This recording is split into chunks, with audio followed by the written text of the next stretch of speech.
Welcome to the Q Podcast. Q is about conversation. If we're really concerned about ending poverty, we've got to be more concerned about creating justice. Our cultural products as Christians need to both defy and resonate with the culture. But God's doing amazing things. His church is expanding. His church is growing. It's not what's the purpose of my life, it's what is the purpose that's been assigned.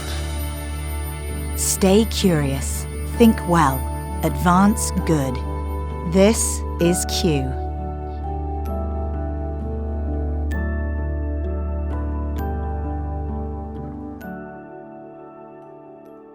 Hi, I'm Gabe Lyons, and welcome to another edition of the Q Podcast. Summer's here for us, and so we're excited as a team for something new that I want you to take note of. We're doing something called Q&A.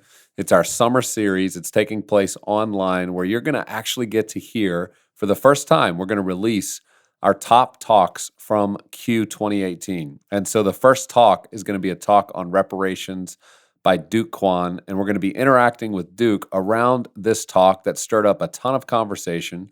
It was helpful, it was convicting, it was imaginative, and it really created quite a buzz around the event this year about how can we as leaders imagine what it looks like to not only repent of sin, reconcile, but then to repair. What does the work of repair look like, and how does the gospel call us to it? It's very exciting. And so I want you to join us June 14th on Thursday night at 8 p.m. Eastern. We're going to be releasing that talk, and it'll be a replay of it with me and Duke talking. You're having the opportunity to ask questions, and it's just going to be a great way for our entire community, everybody who's a part of Q, even if you didn't attend the conference, now you're actually able to participate, invite your friends to sit in on what was just one of those incredible talks, incredible moments at Q.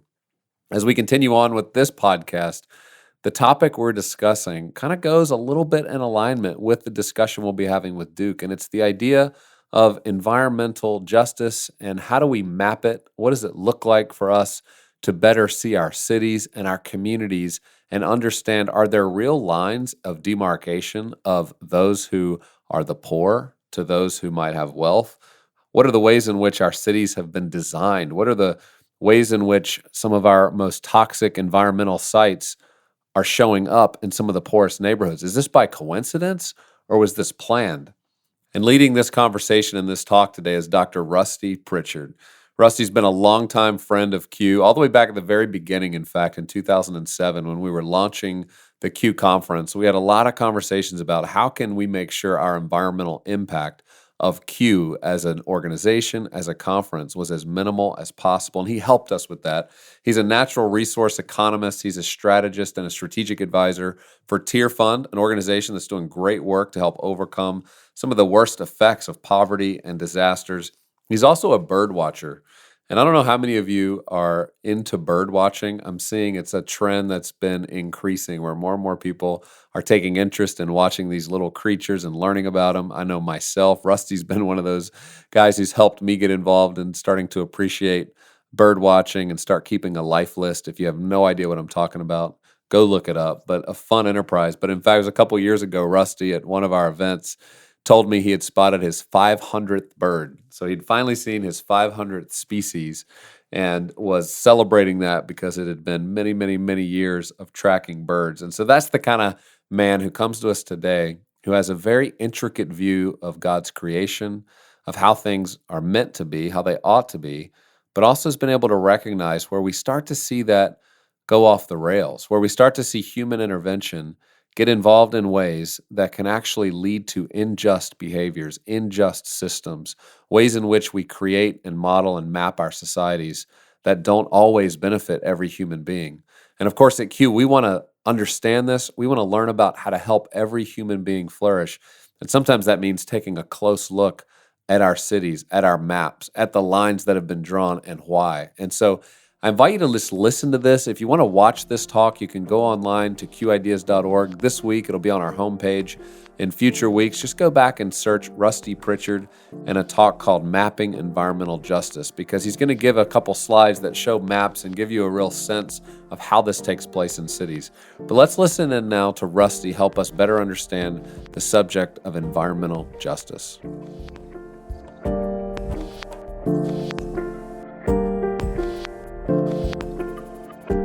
The American environmental justice movement was born in 1982, and it began with the largest civil rights action since Dr. King marched from Selma to Montgomery 20 years before.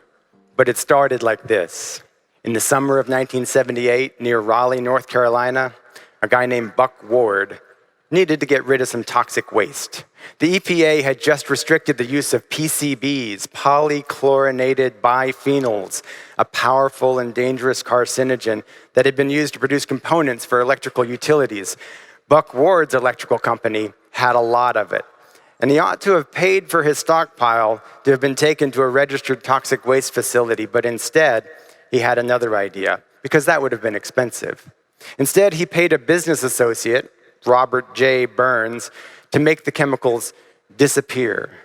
Over many summer nights in 1978, Burns drove a tanker truck back and forth over highways in 14 North Carolina counties, slowly dripping Ward's entire inventory of PCBs, 31,000 gallons of oily poison over 240 miles of highway shoulders. The deed was discovered, Burns confessed, and he and Ward spent a little bit of time in jail. 4 years later, the state of North Carolina began scraping dirt to clean up those highway shoulders, creating 6,000 truckloads of contaminated soil that needed a place to go. The place, it was decided by state leaders, would be a site in rural North Carolina, rural Warren County, one of the poorest counties in North Carolina, in a community that happened to be 80% black. Having been excluded from decisions and outlawyered in the appeals, local residents laid down their own bodies on the dirt road in front of the incoming trucks, and black church leaders and civil rights leaders from around the country showed up. They marched and protested, and they won national attention. 500 people were arrested, but after 6 weeks, the protest fizzled and the toxins were buried in a shallow grave. But Warren County became the landmark case inspiring a movement for environmental justice, the moment when the term environmental racism was coined. And then study after study began to reveal environmental racism in facility siting. A report in 1987 showed that race was the single most important factor, more important than poverty or land prices, in determining where toxic waste facilities would be located. In 1990, another study found that 43% of the people who lived within 1 mile of a toxic facility were people of color. Not just black people, Latinos as well, people who made up only 25% of the general population. The map of environmental hazards in America is eerily similar to the map where black and Latino people live. This hits home for me. In 2000, my family moved into a mostly African-American neighborhood in central Atlanta to start a church and do neighborhood ministry with my beloved pastor, Leroy Barber, and his family. In our new neighborhood were junkyards, legal and illegal dumps, hazardous chemical plants, and a prison. Sewage overflows contaminated the creek that our kids played in. Friends' houses contained crumbling lead paint, and many of the kids had asthma from breathing Atlanta's polluted air. There's a mentality that says about toxic threats, not in my backyard.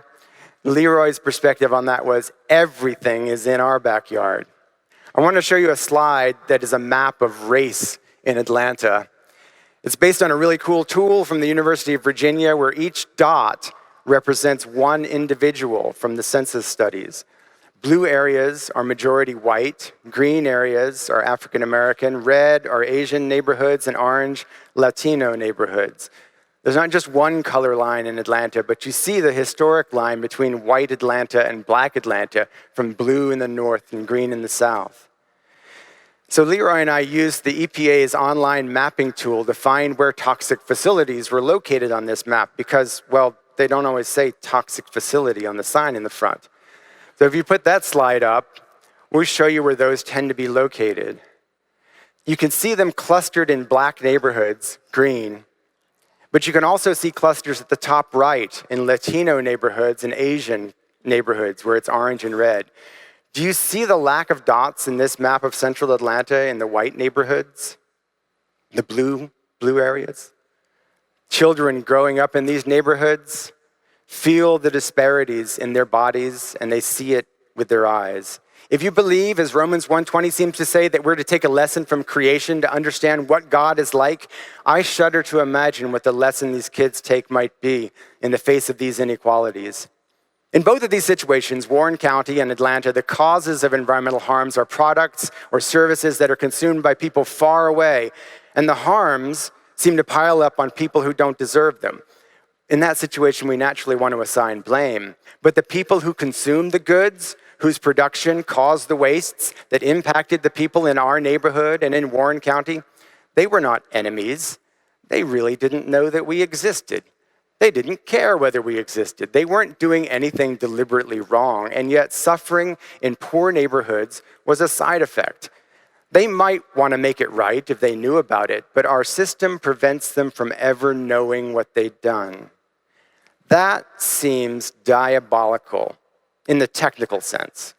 The twisting and corruption of relationships so that harm comes surely and cruelly with no conscious human malevolence seems like a work of the evil one. The dump truck drivers would tell you that they were just doing their job, as were the police. The state of North Carolina and EPA would say that they were just responding to a public health emergency.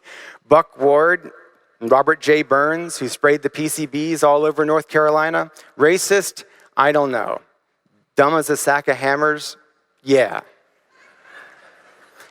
But the amazing thing is that even after they dispersed the waste so widely, the system that we created managed to reconcentrate it and put it in black people's backyards. That is a powerful racist system.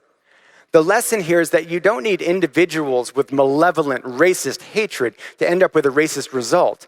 Nothing feels more natural in a white supremacist society than that filth and contamination should be borne by black bodies. To me, that's what white supremacy means. Anyone in that chain of events accused of racism could plausibly deny it, and yet the systemic racism continues. What if we decided instead that polluting facilities were no longer able to be sited in areas that already had one? What if we stopped heaping up environmental problems on the communities that can least afford to defend themselves? As a thought experiment, what if we put landfills and treatment facilities where consumption is highest instead of where it's lowest? What would the world look like if we'd been distributing environmental harms fairly all these years? The map of environmental justice would be redrawn if our economy were oriented to restoration. We need restoration here at home, but we need to think too about the global economy. We're tied together with our global neighbors through trade and through a shared atmosphere and shared oceans, also with bonds of solidarity with the global church. What we do with our waste in the rich world impacts the rest of the world. And just because the diabolical world system provides us with a cover of anonymity and plausible deniability, it's not so in God's economy. God made us stewards of all creation at the beginning, and we are invited to join Jesus in the gospel work of renewing and restoring all things. We're called to cultivate and to protect creation, and if we feel like there's a tension, if we're faced with choosing between true economic prosperity and clean water and clean air for everyone, that choice means we're doing it wrong. If an economic system captures our loyalty but compromises the health of children and the ability of all communities to flourish, we're listening to the wrong master. Thank you.